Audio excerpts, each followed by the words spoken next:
Welcome into the Ultimate Florida Sports Show. We'll take you around the state and beyond to keep you updated on what's happening this week in sports. I'm Evan Closky, joined alongside my man, as always, Chris Porter. How we living, Chris? I'm feeling good, Evan. Good to see you. You're looking G-O-O-D good. From the Jacksonville Jaguars making a bold move to the Florida Gators locking up Todd Golden to a long-term deal to a fan suing the NFL for $100 million. We've got a great show for you. So let's get it started here in the 904 where the Jacksonville Jaguars sent Gabe Davis packing, releasing him after just one season in the teal and black. When he came to Jacksonville, he was nursing a knee injury, and it was a knee injury that ended up causing him problems last season. General Manager James Gladstone continuing to clean house.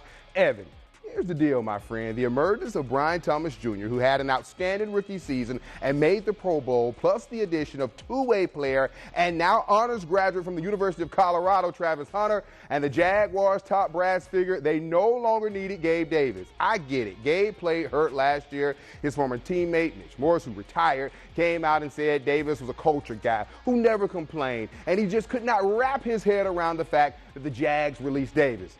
Mitch Morris, heads up, it's called the NFL. But this is what what have you done for me lately type of business. And if I could just be frank, Jags fans, they were sick and tired of this organization signing injured free agents to big contracts. Best of luck to you, Gabe. When healthy, I'm sure you'll be a good addition to somebody's team. It did not work here in the 904, and I support the new regime's philosophy of not wasting time with anyone they view cannot make this team better. And here's the thing, not just Brian Thomas Jr., who I think is a star, by the way, but also Travis Hunter is coming in as well. So now you're going to be able to see what both of these guys are all about, which is going to be great. Todd Golden is staying with the Orange and Blue after leading the Gators to a national championship in basketball. The school re-signed him to a new 6-year deal worth more than $40 million, making him one of the top 5 highest-paid collegiate coaches out there.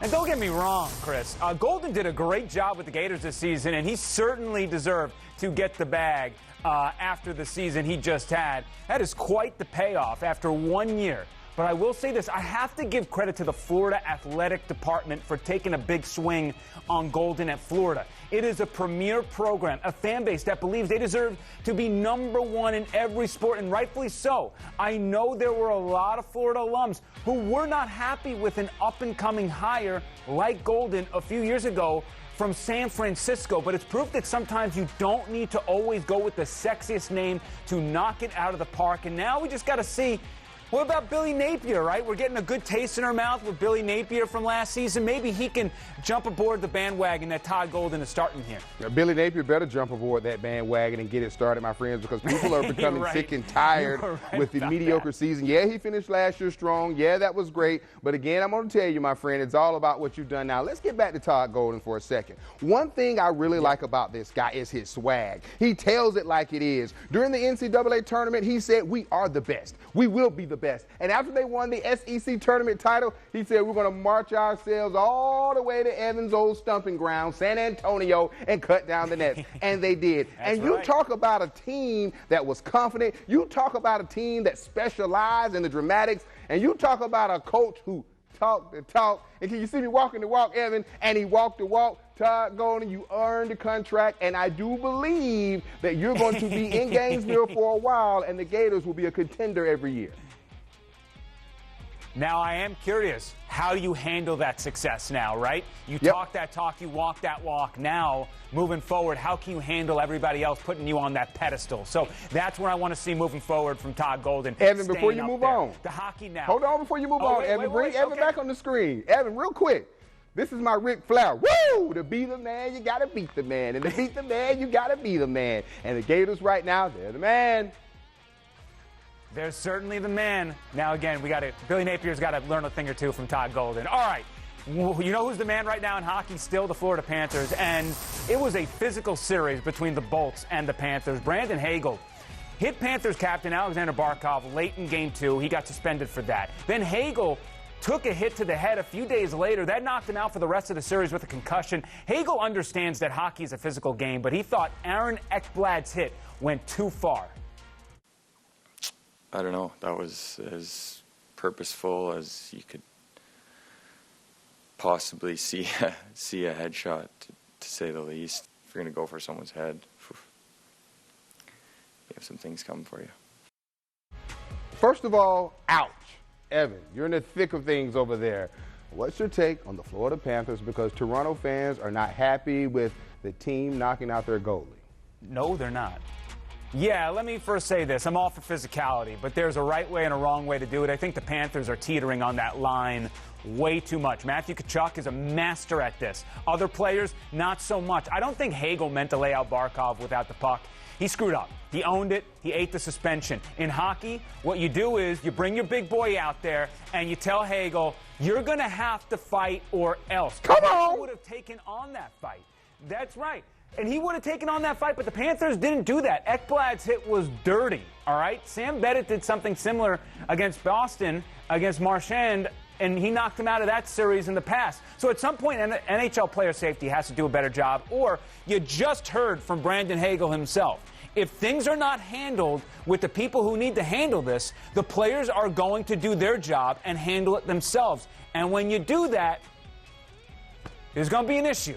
There's going to be an issue there. You know, I like us in this box because, you know, we're taught in J school. When somebody's saying something important, look at them. And you got my attention, man. Tell it like it is. Pastor Evan. I'm sorry, but that's the way it goes. Now, an easy solution to this, Chris, by the way, is to just burn the Panthers on the power play, because Florida has given up 26 power plays in 7 games as of this taping on May 8th. That's an awful formula for success in the playoffs. However, their penalty kill is doing awesome. So look, if you want them to shut up, if you want them to stop taking penalties, you're going to have to burn them on the power play. And until you can do that, they're going to play physical, they're going to bully you, and that's a reason why they're the defending Cup champions. It's a reason why they've been the back-to-back Cup finals. And right now they're in a 2-0 hole against Toronto, and I'm not counting them out quite yet. At the beginning here, I thought you were going to do the song, There's a Wrong and a Right Way to Love Somebody. But that's another story. I thought that's where you were going, Evan. It's a whole other story. That's for a different show. That's a different show. I got you. Both the NHL and NBA are in playoffs right now. Some will argue that the Stanley Cup is the hardest trophy in sports to win. But the back and forth scoring and some dramatic finishes add a lot of excitement to the NBA playoffs. Both leagues offer a lot for fans. But is one really superior to the other? Here's my take. It truly comes down to which sport you love most. I could get 50 NBA fans in a room. I could get 50 NHL fans in a room. And the NBA fans will say the NBA playoffs are superior. And the NHL fans will say the same about their playoffs. I could care less. Here's all I want. I'm a real simple guy. I just want great playoff action from both leagues, because there's nothing better than playoff action with dramatic Game 7 finishes, Game 5 finishes, Game 6 finishes. I don't care. I just want drama. But I do have one complaint about the NBA playoffs. All this scoring is cute, but I miss the 90s when it was physical and team played great defense. Evan, give me the old school pistol. Can we? Back when Jordan was battling the Bulls and they were knocking him off his feet and saying, hey, if you're going to steal our title, you got to earn it. See, that's what I wanted to ask you, because I'm watching the Boston Celtics right now, and it is mind-numbing to see a team shoot 63 pointers. It's just not a good product. We saw baseball ban the shift because, you know, whether we agree or not, it should have been banned or not.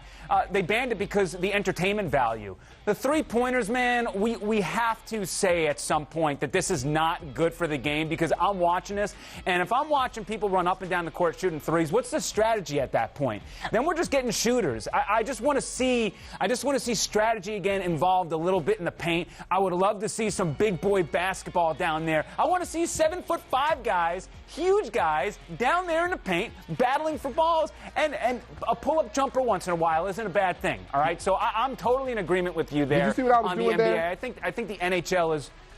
I didn't see. I was fouling you. They called this a foul in the NBA. Go. You don't even have to touch anybody. It's a foul.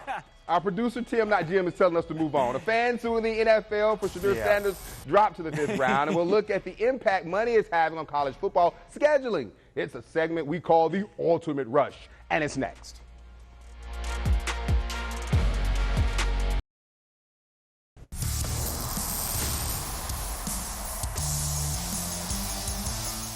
Welcome back to the Ultimate Florida Sports Show. Chris Porter alongside Pastor Evan. Time now for the ultimate rush. In the previous segment, it was a team game. Now we're playing a little ISO ball. Each of us will get a minute on the clock for a certain topic and say what we have to say.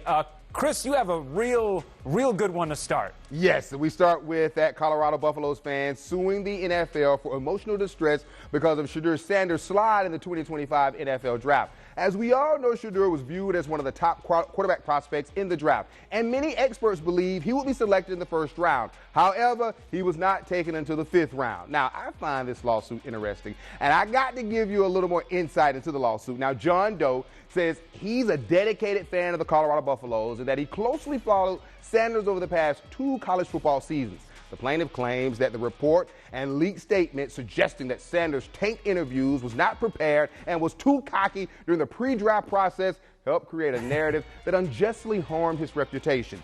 These slanderous statements caused emotional distress and trauma to the plaintiff as a fan and consumer. First of all, John Doe, I can't take you seriously because you refuse to identify who you really are. Also, we all have athletes who we're huge fans of, but I'm still trying to figure out how you seem more distressed than Shedeur, and it's his life. I am a big fan of this guy. I question the slide, but John Doe, whomever you are, this ain't about you. Man, I just love you speaking like a lawyer. We got a lawyer up with Chris Porter. That's going to be our next show that we do. Okay. All right.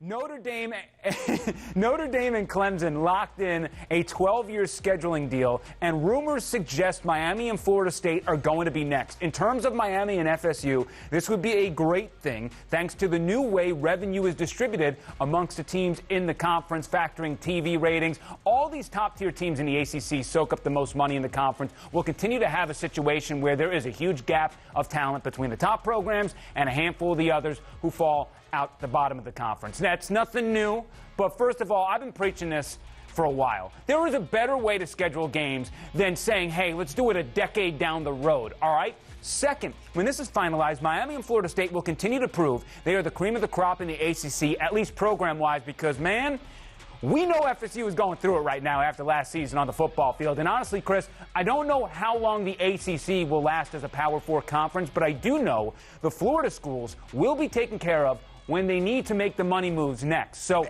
that's kind of what I'm seeing from the tea leaves of a move like this. Evan, hold on. I'm speaking for the fans. I'm an advocate for the fans. Here's what I need. I just need Florida State and Miami to be relevant again. I want those 90s battles when they played, it could decide who would play for the national title. Just become relevant. We had Florida State 2 years ago. We had Miami last season. We're closing the gap there, right? We just got to get them all at the same time along with the Gators. So let's, bring in UCF, USF. Let's have a party. All right. Former Marlins president David Sampson said on a podcast recently, Major League Baseball should move to a neutral site and copy the NFL model. Part of his argument is said to play in warmer climates and give fans the ability to plan ahead of time. Initially, I thought this was the stupidest idea. But when I gave it more thought, I actually don't hate the concept. The key is making sure you can create excellent entertainment for a 5 to 7 day stretch. And think about the All-Star Game festivities, but throw it on steroids. Sprinkle in concerts as well. The traditionalist in me does not love knowing that Wrigley Field, Fenway Park, Yankee Stadium would never get the honor of hosting a World Series due to weather concerns. But on the other hand, I think many of us in Florida would benefit. So let's ride. Chris, do you think this is a crazy idea, or are you open to it? Evan, I love thinking outside of the box. But unlike the Super Bowl, the World Series is the best of 7 series. I ain't feeling it. I'm not interested in it in any way. I ain't all tied up in a World Series being at a neutral site. I love it when teams, for example, like the Philadelphia Phillies are in the World Series, 40,000+ fans waving their white towels. The stadium is electric. The noise is deafening. So no thanks. I totally get that. Now to the heart of the game and one of the biggest reasons why we love sports, Dick Vitale shared great news recently announcing that his 20th annual gala in Sarasota raised $12.5 million for pediatric cancer research. In total, throughout the 20 years of this thing, we're talking north of $100 million raised. An event that started in his backyard 2 decades ago now draws a who's who in sports to support his fundraising efforts, and it's something that's really important to him. Until they bury me, to my last word, I will preach and beg and plead for dollars. There is no doubt about it. I will do that all my life. I mean, Chris, this is what it's all about.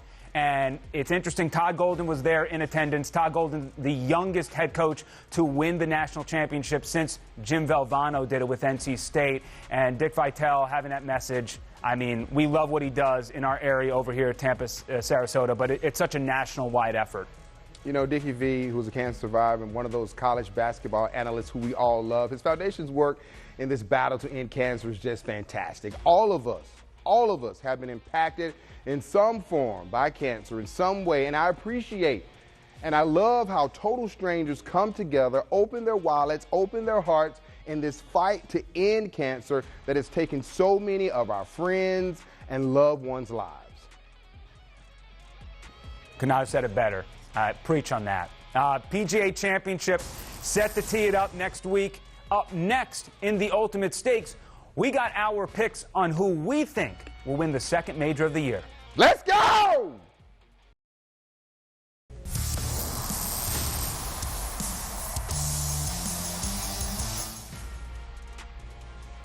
Time now for the Ultimate Stakes, where we take a look at some odds and give you our thoughts, give you some picks. And just to be clear, we're not experts. This is for entertainment purposes only. We're a month into baseball season, and we're checking in, yes, on a few teams and their outlook for the 2025 season. The Rays are there with 79.5 wins. Still no confidence in the Marlins at 62.5. And the Braves, they're at 89.5. Yeah, so here's my thinking. That number on the Rays is probably right where it should be. I think they're going to finish 77 to 81 wins. I wouldn't touch it. The Marlins, I'm going under, especially since we know they're going to have a fire sale at the deadline. And I'm still confident in the Braves, Chris. I'm going over. I think to get 90 to 92 wins. I lost confidence in the Braves back in the 90s. We won out all those World Series and only won one. Anywho, the Marlins are who we thought they were. I see them finishing in the basement of the NL East again. And after a sluggish start, the Braves are showing signs of life. Let's go Braves. With the roster they have, you cannot count them out. Now to the PGA Championship and who will win golf's second major. This is a no-brainer. I'm taking Scottie Scheffler. Here's why. Scottie has been on a roll of late. His dominance and consistent top-tier performances in major tournaments, right on par. The world's #1 has a history of winning multiple times in a season, including major championships like the Masters. And we saw what he did at the CJ Cup, Byron Nelson, where he tied a tour record. Scottie further solidified his position as a top contender for the PGA Championship, Evan. I cannot argue against Scottie, especially what he did, but I'm going with Rory McIlroy, all right?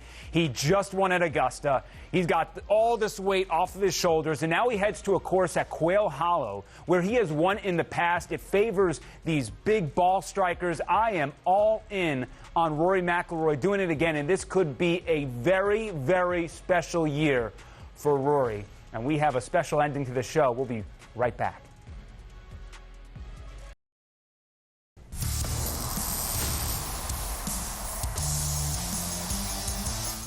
Welcome back. Time now for the last word. This is week 2 that the Ultimate Florida Sports Show has been on your TV. But my main man, Evan, and yours truly, we started this show's journey back in January. We were given a blank canvas by our bosses, told to come up with a sports show that's G-double-O-D good. And let me be transparent. Evan and I had never met. In fact, we've only seen each other through the TV screen. Yeah, you heard me. We've never met in person. He's in Tampa. I'm in Jacksonville. The road to getting here at times has been stressful, but through it all, Evan and I have developed a bond, chemistry, and a culture that I put up against any sports team in the country. I'm saying all that to say, when the core of what you're doing is rooted in winning, being selfless, being willing to be open to new ideas, but most importantly, truly believing the value of having your teammates back, then like us, you can have much love and respect as we have for each other. And I appreciate you, Chris, because through this all, you have had to go through a lot of my rants and ramblings, but I really appreciate the the camaraderie that we formed, and I cannot wait for all you out there to stick with us through this show because we are going to have a lot of fun. Yes. I promise you. See you next week.